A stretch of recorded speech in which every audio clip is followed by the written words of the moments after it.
Question 26. The provisions as contained in Section 306 Clause 2 CRPC in relation to pardon to an compliance applies to any offence punishable with the imprisonment which may extend to dash or with more severe sentence.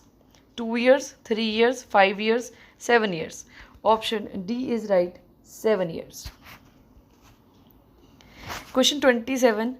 When the inquiry or trial relates to an offence under Section 376 to 376D of Indian Penal Code, the inquiry or trial shall as far as possible be completed within the period of 2 months from the date of dash. The commencement of examination of witness, arrest of accused, charged being finalized, none of the above. Option A is right. Commencement of examination of witnesses. Question 28. The accused is aggrieved by the report of clinical psychologist as to his unsoundness of mind. He may prefer an appeal to magistrate hearing the case, court of sessions, high court, medical board. Answer D is right. Medical board.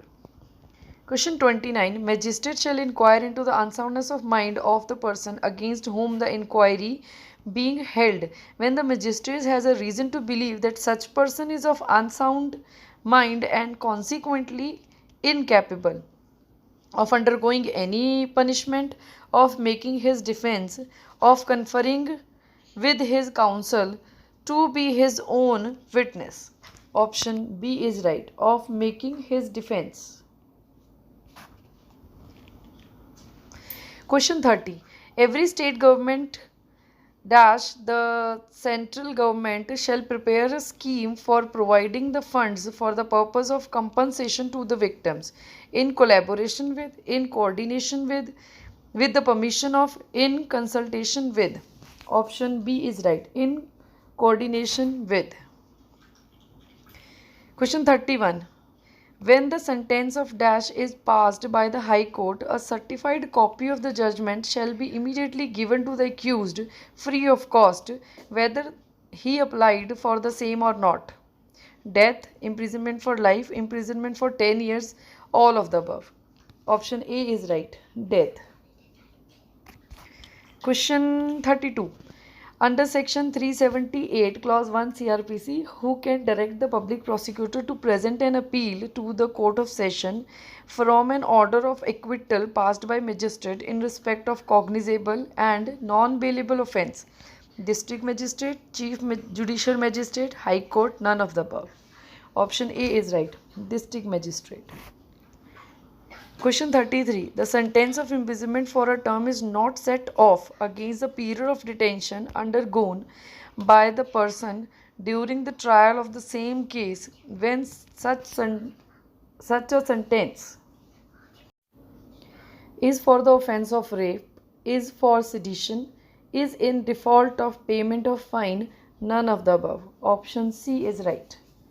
Is in the default of payment, fine. Question 34. The general rule in relation to the fixing of amount of any bond under the provision as to bail or and bonds of CRPC is that should not be pervasive, unreasonable, excessive, merger.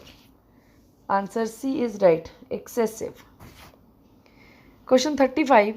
In the trial of the summons case by the magistrate, charges must be framed, charges must not be framed. Charges can be framed providing the accused does not object. Only substance of acquisition is to be stated. Question 35. Answer D is right. Only the substance of acquisition to be stated. Question 36. As per the Code of Criminal Procedure Amendment Act 2008 with respect to 31/12/2019, which inserted clause WA in section 2 in CRPC defining victim as a person who has suffered any loss or injury caused by reason of act or omission for which the accused person has been charged, includes victim's guardian only, victim's guardian and legal heir, victim's neighbor, victim's close friend. Its answer is option B, victim's guardian and legal heir.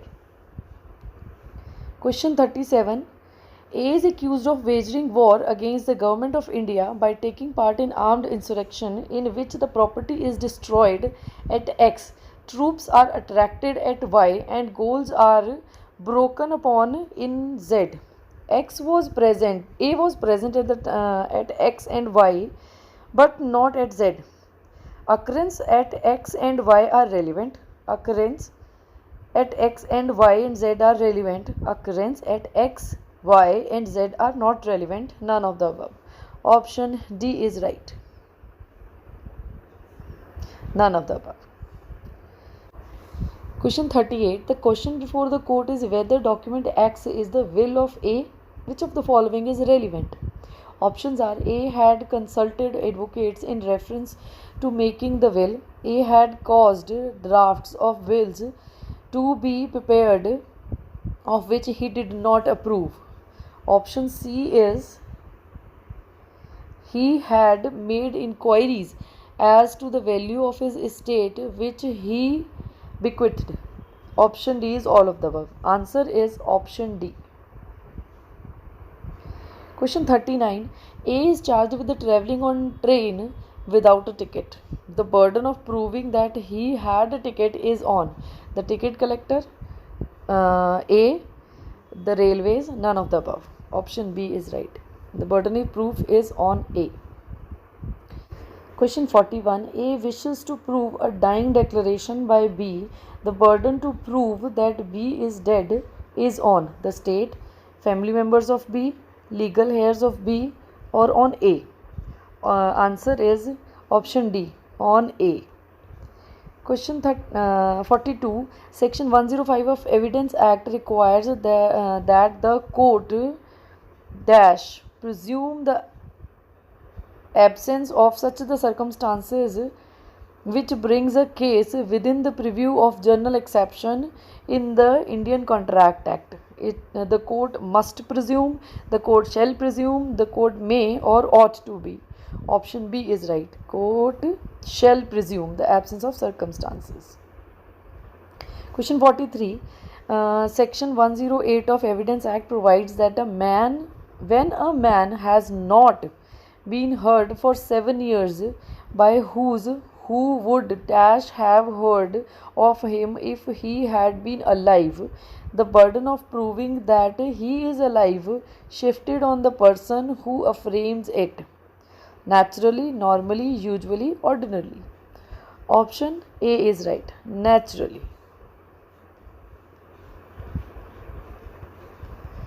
Question 44. Section 111 of Evidence Act speaks of such the situations where the one person stands in the position of dash to the other person. Active faith, passive faith, active concealment, or confidence.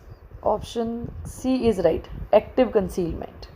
Question 45. Section 116 of Evidence Act is applicable to movable property, immovable property, intellectual property, all of the above. Option B is right. Immovable property. Question 46. All persons shall be competent to testify unless the court considers that they are prevented from dash the questions put to them. Understanding, properly understanding, rationally understanding, comprehending. Option A is right. Understanding. As per section 120 of Evidence Act, which of the following has been situated that the wife of the party is not a competent witness in a civil proceeding, husband of the party is not a competent witness in a civil proceeding, wife of the accused is not competent witness in a criminal proceeding? None of the above. Option D is right. 48. A is accused before the Court of Session of attempting to murder of a police officer arrested on his trial before B. A Sessions Judge B can examine only upon the special order from its superior court, may be examined as to what occurred, cannot be examined at all, none of the above. Option B is right. May be examined as to what occurred. Question 49. Proof of fact depend on accuracy of the statement and not upon the probability of its existence. Option B. not upon the accuracy of the statement but upon the probability of its existence. Artificial probative value assigned to the fact, rigid mathematical denominations. Option A is right. What option A said? Ki accuracy of the statement and not upon the probability of existence. Let's come to question 50. Under section 113 of Evidence Act, the court may presume, let's talk about the answer only. Option A is right. Now we will read the question.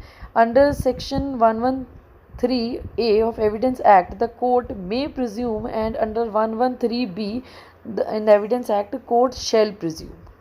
Okay. Question 50.